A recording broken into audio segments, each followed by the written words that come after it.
ইলিশ মাছ না কাতলা মাছ লাগছে কি? আর মা কি করছে বলো তো? ক্যামেরা করছে। আমাদের ইলিশ মাছটা ধরো। হ্যাঁ, আবার শুনতে। পাঙাশ মাছ। পাঙাশ মাছ এনেছে বাবা। সরো সরো সরো। দাঁড়াও বাবা।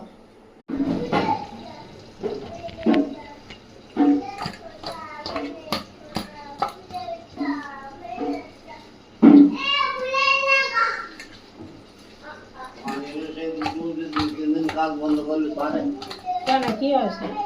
কালকে কাজ যাতে কেন? ওর বর্ডা নেই বলে আবার পরের দিন তো যাতে পারে না